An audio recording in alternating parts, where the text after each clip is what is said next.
Alors, merci beaucoup, Fabien. Alors, écoutez, nous avons un bon moment devant nous pour des questions, des commentaires. Alors, je vous invite au micro pour poser des questions ou des commentaires à nos invités. Je crois que vous les avez subjugués, messieurs. On va leur laisser quelques minutes, quelques secondes pour se dégeler. Ah, oui, Daniel, bien sûr.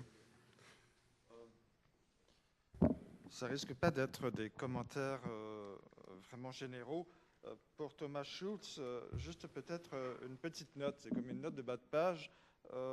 Les systèmes adjudicatifs, donc le respect des précédents, la publication, nous avons été confrontés ici même donc, à ces difficultés au Québec, au Canada, vu la croissance donc, des modes non contentieux de règlement des litiges. Donc ces modes non contentieux ont été intégrés donc, à l'appareil donc, des cours, à l'appareil formalisé de la justice. Et pour pallier justement à l'absence de publicité, à cette espèce d'opacité, les résultats obtenus par médiation, par accord des parties, sont homologués par les cours, notamment par des tribunaux administratifs, et ensuite publiés, diffusés à titre de précédent. Donc c'est une façon quand même de pallier au manque de publicité et surtout à l'absence de précédent qui résulte d'une utilisation trop grande de la conciliation et de la médiation. Ça, c'est donc juste peut-être une petite note d'information. À l'attention maintenant de Fabien Gélina, j'aimerais peut-être juste lui rappeler que l'état de droit n'est pas que l'idolâtrie de la loi légiférée. L'état de droit contemporain, d'ailleurs, il est très très critiqué outre-Atlantique, justement parce que c'est l'idolâtrie des juges, c'est l'idolâtrie de la justice constitutionnelle, et cette justice va à l'encontre directement de la conception républicaine qui a prévalu longtemps en France. La réactivation de la déclaration de 1789, c'est quand même par le jeu du Conseil constitutionnel. Donc c'est quelque chose qui est arrivé tardivement. Et le grand essor de l'état de droit dans la décennie 90, ce qu'on a appelé le nouveau constitutionnalisme, c'est bien parce qu'il y a eu une croissance tous azimuts des cours constitutionnels un peu partout. Et ça a suscité beaucoup de controverses, des controverses âpres, des polémiques entre les Sciences Po et les droits, les juristes, parce que c'est vraiment trop de poids accordé aux juges par rapport à la souveraineté parlementaire, à la loi légiférée. L'état de droit est quand même largement associé à la question tant controversée des juges et souvent du pseudo-gouvernement des juges.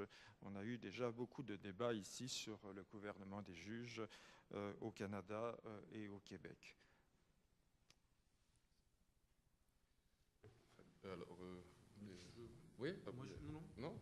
Alors, oui, je suis tout à fait conscient de la polémique sur le gouvernement des juges et sur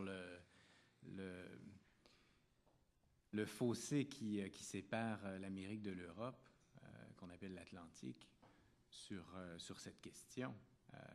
En revanche, le modèle du gouvernement des juges, le modèle du contrôle constitutionnel de la loi, il s'est universalisé et il est en train de se répandre en Europe de manière irréversible. Je pense que c'est une réalité. La doctrine française a beaucoup du mal à avaler cette pilule, mais c'est une pilule qu'elle doit avaler, à mon sens. Maintenant, si on prend le recul en regardant les trois pouvoirs, le problème auquel on fait face, celui du despotisme, le peuple n'a confiance en personne, on ne peut avoir confiance au pouvoir exécutif ou en le pouvoir exécutif, on transfère le pouvoir au législatif, on se rend compte qu'on ne peut pas faire confiance au pouvoir législatif, on transfère le pouvoir au pouvoir judiciaire. Quelle est la prochaine étape? Alors, aux États-Unis, la prochaine étape, on dirait que c'est le retour au pouvoir exécutif. Est-ce que c'est ça l'avenir? Non, il faut trouver, je pense. Pardon? Il y a aussi eBay, oui. Donc, un transfert totalement à l'extérieur de l'État. Alors, sur la question de la publication des transactions, moi j'ai des doutes sur la pertinence des transactions, des accords entre les parties. Pourquoi?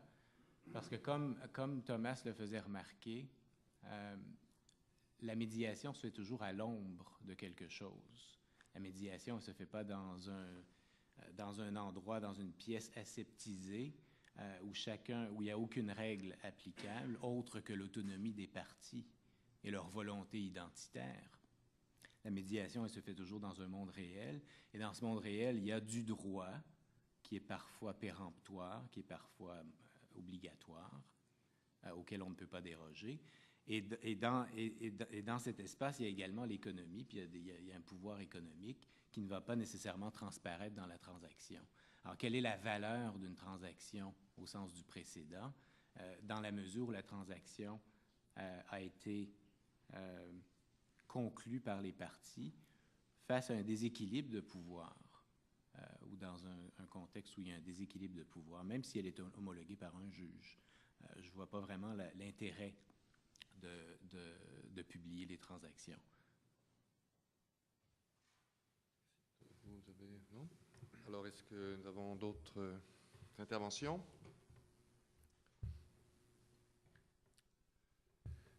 Ben, moi, j'en ai une. Je pose la question aux deux panélistes. On parle de médiation, on vient d'en parler à l'instant. Vous avez fait référence à ce processus et les deux, vous avez fait beaucoup référence, effectivement, et c'est le thème du panel, à comment dirais-je, la question du droit dans les processus virtuels et dont la question de la place du droit dans la médiation. J'ai toujours été, moi, plutôt d'opinion, et je veux avoir votre avis sur cette question, peut-être que je suis complètement à côté, que la médiation étant essentiellement un processus beaucoup plus psychologique que juridique, que toutes les questions que nous, juristes, nous posons sur l'existence du droit ou pas dans la médiation, etc., tenaient un peu d'exercice futile. Que, effectivement, dans la médiation, il peut y avoir certains éléments juridiques que le médiateur prend en compte dans l'équilibration de la décision, enfin, ou de la recommandation ou de la transaction à laquelle il va en arriver. Mais je me demandais dans quelle mesure il était vraiment utile de tergiverser sur la question de placer en fait la médiation dans l'empire ou sous l'empire du droit. Oui, merci beaucoup pour cette question. Je crois qu'au fond, c'est une question de degré. Il est certain que dans la médiation, la présence du droit est plus faible que dans un mode adjudicatif de règlement des différends. Cette présence varie également selon les styles de négociation. Il y a des formes de négociation qu'on appelle des formes de médiation. Des formes de médiation qu'on appelle de la médiation évaluative, où le médiateur prend effectivement en considération les droits des deux parties et fait une évaluation et recommande une solution qui procède d'une application plus ou moins stricte du droit qui serait applicable devant les tribunaux.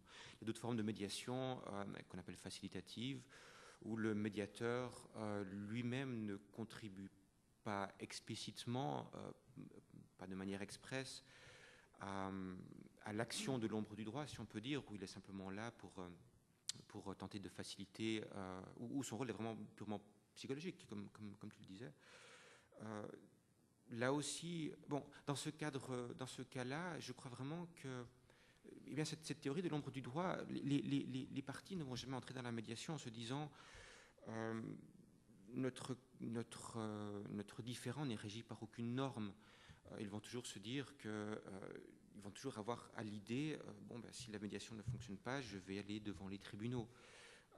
Et dans ce cas-là, le droit a quand même une certaine emprise. Encore une fois, je crois que la réponse courte, c'est une question de degré. Effectivement, elle est plus faible en médiation, et ça dépend encore des styles de médiation que dans les modes adjudicatifs, mais on ne devrait pas dire, je ne crois qu'on ne peut pas dire que le droit y est absent. Oui, enfin, la théorie de la médiation fait la distinction entre droit et intérêt. Évidemment, il y a un aspect, la moitié de la médiation se fait en quelque sorte avec les droits des parties à l'esprit. C'est un guide, mais l'autre élément absolument fondamental de la médiation, c'est l'intérêt qu'ils peuvent avoir à passer une transaction qui va tenir compte non seulement du passé, mais de l'avenir. Hein. La médiation, ou le médiateur, c'est un peu Janus, qui regarde vers le passé où il voit les droits des parties en regardant leur comportement et l'environnement juridique, et qui regarde l'avenir en voyant leur intérêt commercial ou leur intérêt personnel sur l'avenir. Et donc le droit, c'est un peu, si on veut, la moitié de l'histoire. Et quand on regarde vers l'arrière, évidemment, la pression pour en arriver à une transaction ou à un accord, mais elle vient en partie de l'efficacité du droit, de la disponibilité, des coûts, etc. Est-ce que je vais pouvoir obtenir une décision? Est-ce que j'ai les moyens d'obtenir une décision? Est-ce que le système de justice est proportionnel en termes de coûts à ce qui est en question ici? Est-ce que la décision va pouvoir être exécutée de manière efficace, etc., etc., etc. Et donc, parfois, le droit ne pèse pas lourd et l'ombre du droit est assez faible et mince sur la médiation lorsque le droit est inefficace.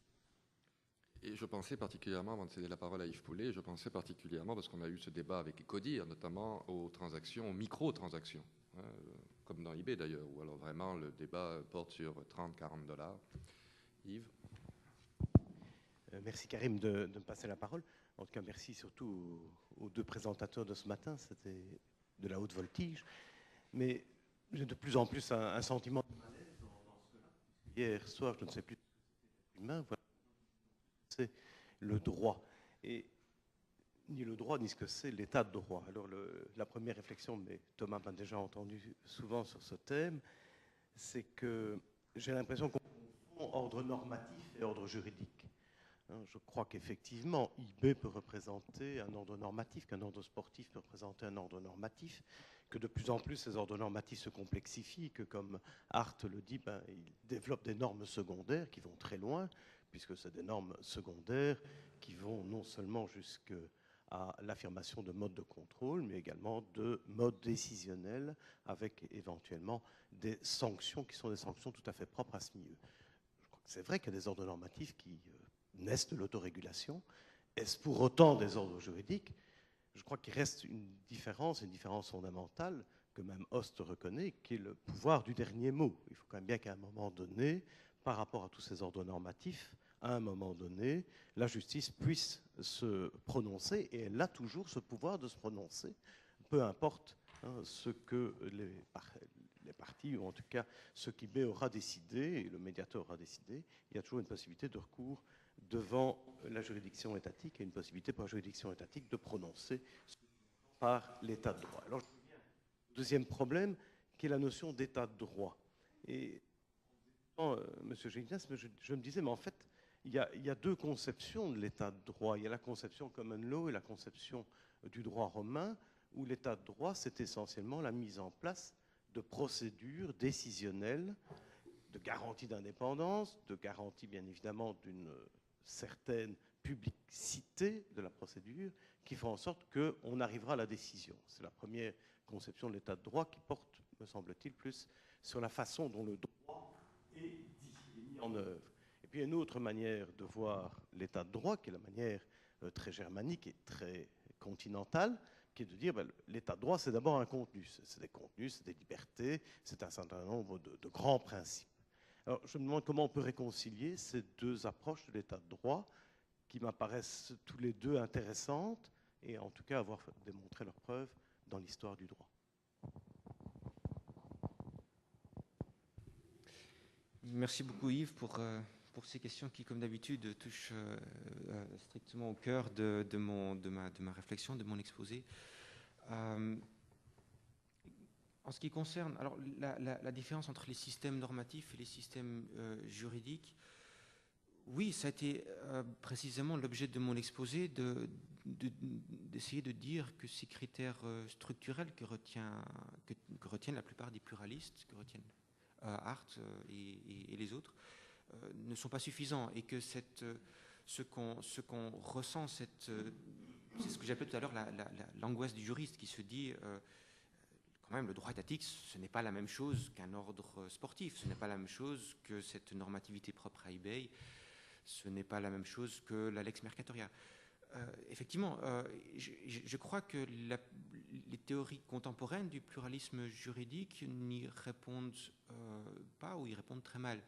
Et c'est pour ça que j'essaie d'introduire cette réflexion par la qualité régulative exprimée par les règles procédurales de Fuller. On aurait certainement pu avoir recours à d'autres principes comme ceux soulevés par M. Gélinas en ayant recours à Raz, par exemple, ou encore à d'autres auteurs. Il y a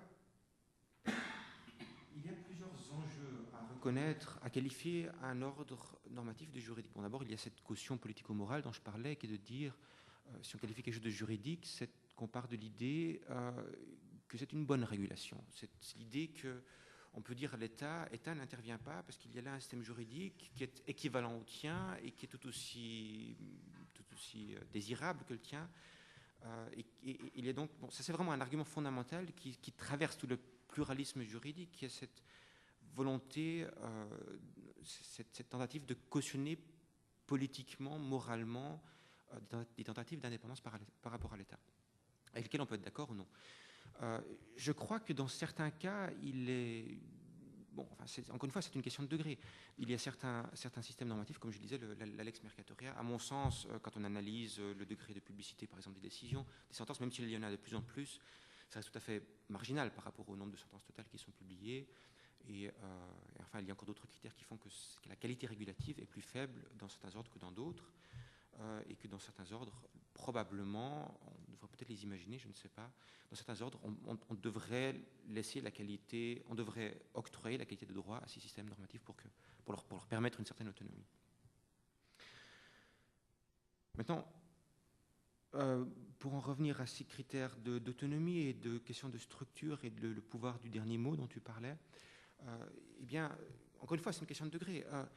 Certes, l'État a toujours, presque toujours en tout cas, je peux difficilement imaginer des situations où l'État n'a pas le dernier mot. La question qui se pose est de la faisabilité de ce dernier mot, de la réalité de cette possibilité de recourir à l'État. Dans le cadre d'eBay, par exemple, c'est ce que j'essaie de dire. Certes, on va pouvoir saisir les tribunaux étatiques, mais ça n'arrivera quasiment jamais. Il faut, pour une transaction, pour une micro-transaction, comme l'évoquait Karim, de quelques centaines de dollars, il serait économiquement irrationnel de saisir les tribunaux. Et donc, même s'ils gardent le droit du dernier mot, si ce dernier mot n'est pas mis en œuvre, n'est pas pratiqué, je pense que le cap est franchi au-delà duquel on peut vraiment parler d'autonomie de ce système normatif. Alors, encore une fois, il y a d'autres cas comme la Lex Mercatoria, où on sait que dans l'arbitrage commercial international, il y a des procédures de recours contre les sentences arbitrales, qui là aussi se font de plus en plus difficiles, de plus en plus le rapport, la connexion est de plus en plus ténue entre l'ordre normatif ou juridique, on va l'appeler l'ordre normatif arbitral, et le droit de l'État.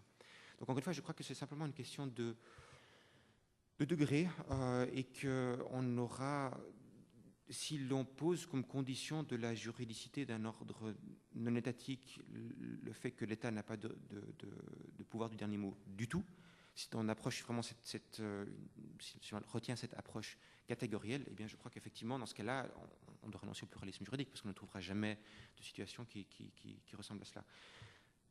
Je crois que cette approche serait un peu décevante intellectuellement parce que de se dire simplement qu'il y a le droit de l'État et en dehors il n'y a que des normativités privées, ce qui sous-entend aussi quelque part de dire que toutes ces normativités privées ne méritent pas, leur autonomie ne sont pas d'une qualité comparable au droit de l'État. Je trouve que cette approche-là va est trop réductrice, simplement. Mais c'est un débat ouvert, et c'est précisément le cœur du débat, je crois.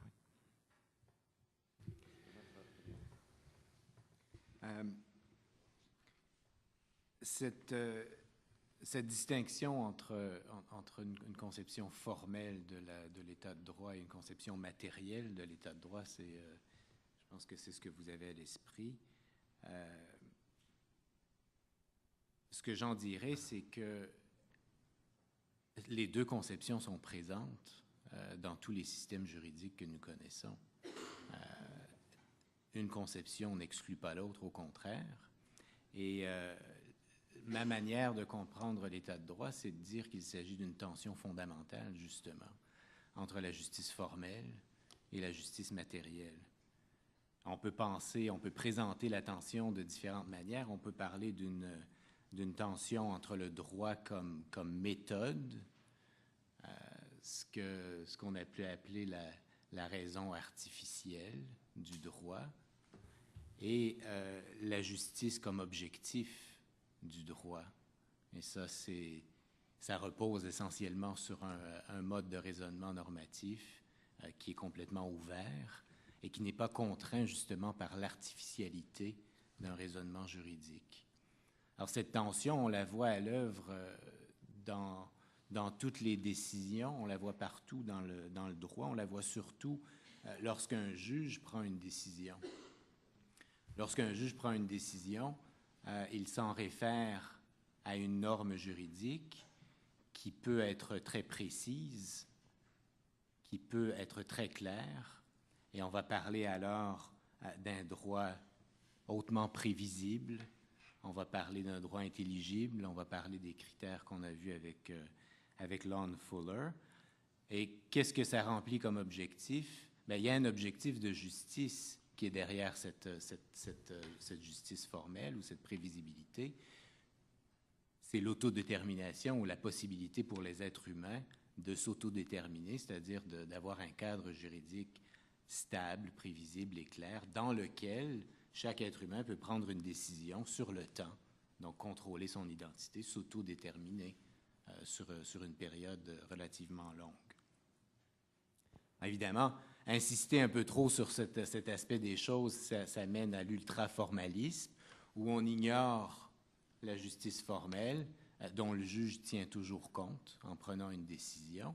Il en tient compte plus ou moins selon le contexte normatif dans lequel il décide. Alors, c'est quoi la justice matérielle? Du point de vue du juge, bien, c'est une justice qui tient en compte toutes les circonstances pertinentes dont un être humain tiendrait compte en prenant une décision. Et donc, la justice writ large, la justice prise dans un sens extrêmement large.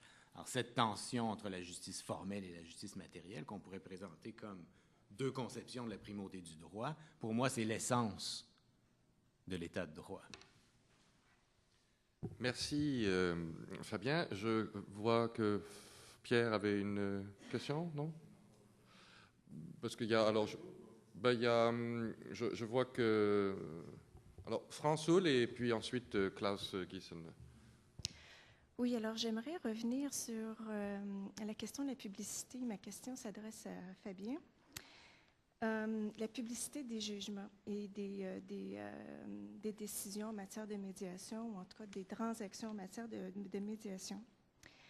Tu as souligné qu'il y avait deux critères ou deux facteurs qui faisaient que, à ton avis, tu n'y croyais pas beaucoup. Tu parles entre autres du monde réel, des questions de nature économique. Ma question en première vue est la suivante, c'est est-ce qu'on ne retrouve pas les mêmes contraintes devant une cour de justice, et notamment en droit administratif, où des questions de nature économique, de pouvoir, de déséquilibre des parties sont au cœur très souvent de des jugements? Et pourtant, on croit quand même à la publicité de ces jugements, même s'il y a beaucoup de vides, il y a beaucoup de trous dans les jugements des cours de justice par rapport à ce qui s'est passé véritablement devant le tribunal administratif. Pourtant, on y croit, pourtant ça donne des résultats, pourtant il y a eu une construction du droit qui a été quand même intéressante depuis 50 ans, à tout le moins au Canada, on peut le voir de façon assez claire. Et par ailleurs, la publicité, il me semble que ça a joué un rôle tellement fondamental dans toute l'histoire du droit, surtout de la common law, mais sans doute des autres systèmes, dans la connaissance, l'intelligibilité, etc., de nos systèmes juridiques, et d'en faire des systèmes qui se rapprochent plus d'une conception de common law ou continentale d'état de droit, ou encore de primauté du droit.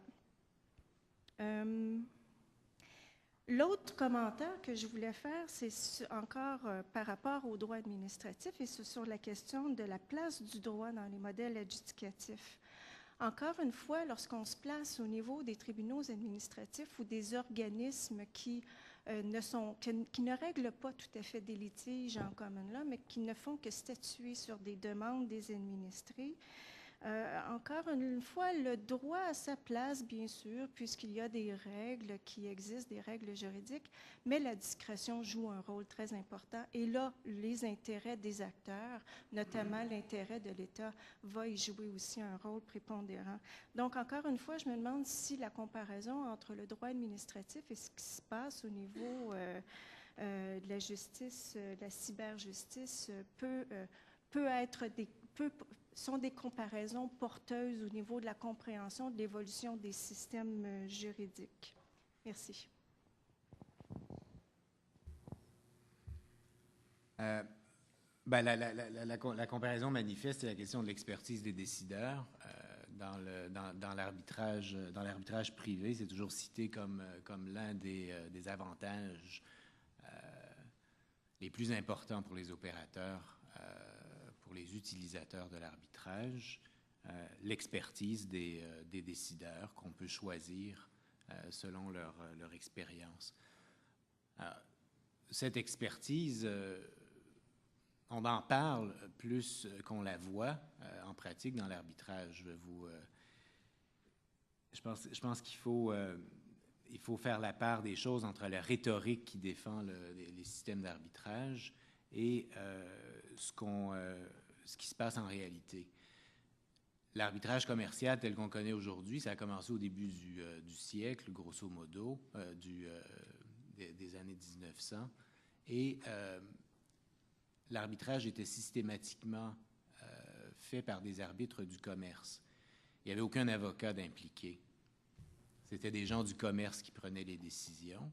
Il y a eu une évolution qui est allée vers ce qu'on pourrait appeler l'état de droit ou une fausse conception de l'état de droit, où les avocats sont arrivés et ont repris l'arbitrage en main.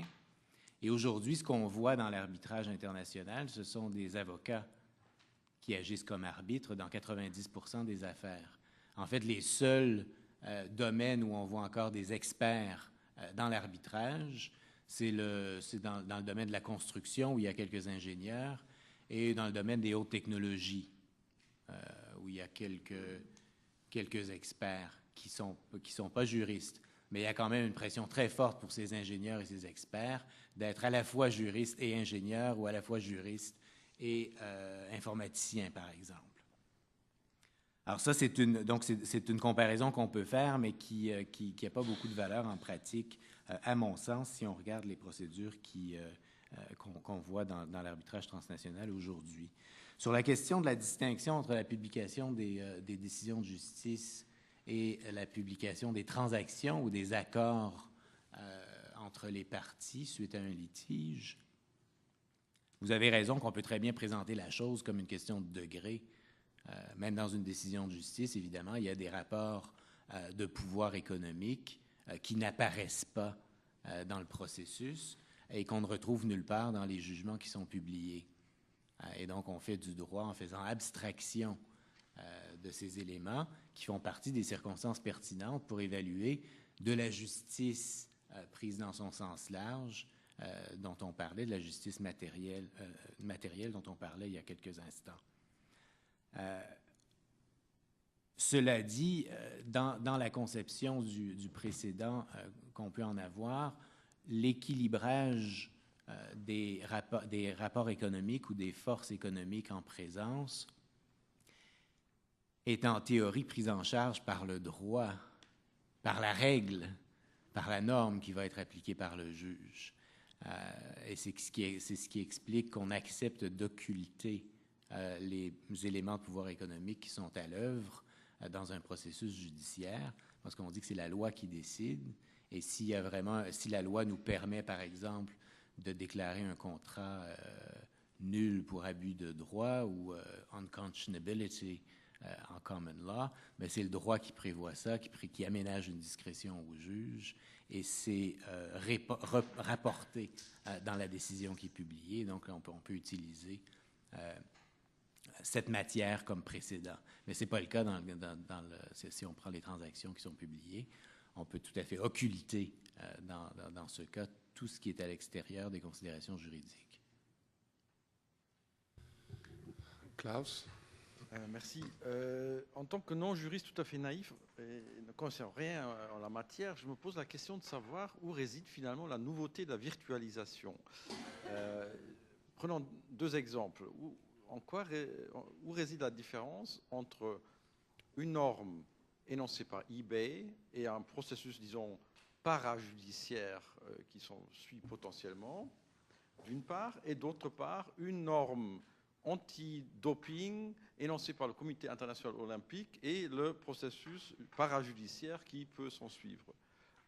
En quoi la virtualisation ajoute quelque chose de nouveau? Oui, merci de la question. Ce que la virtualisation apporte, c'est encore une fois une question de degré. C'est simplement ça en revient à la question de Yves tout à l'heure. C'est que simplement le pouvoir du dernier mot des tribunaux étatiques est plus éloigné dans le cas d'eBay que dans le cas du Comité international olympique. Dans le cas de l'arbitrage sportif, parce que c'est là essentiellement que les normes du CIO ont une emprise sur la réalité, dans le cadre de l'arbitrage sportif, il y a le recours aux tribunaux se fait simplement statistiquement beaucoup plus fréquemment que dans le cadre d'eBay. Donc ce que la virtualisation apporte, la dimension de justice en ligne que j'avais évoquée, c'est simplement l'idée que l'autonomie par rapport au droit étatique est accrue. Ce que la virtualisation apporte se limite à ça en réalité, vraiment. Oui, je pense que ça a été assez clair dans ma présentation. J'ai parlé vraiment de justice privée transnationale. Le virtuel ou l'espace virtuel, ce n'est que le lieu où ces choses sont en train d'exploser. Et donc, il n'y a pas un lien qui est plus profond, à mon sens que ça. Le virtuel, c'est un stéroïde pour la justice privée transnationale. Merci.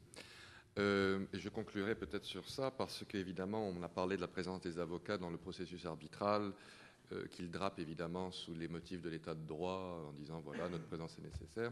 Et pourtant, dans une bulle papale du XIVe siècle qui portait sur la procédure commerciale, on avait déjà bien précisé que les avocats devaient être exclus du processus commercial d'arbitrage. Vous voyez comme quoi ça remonte à loin. Alors écoutez, merci beaucoup. Nous allons aller en pause et poursuivre après la pause. Merci.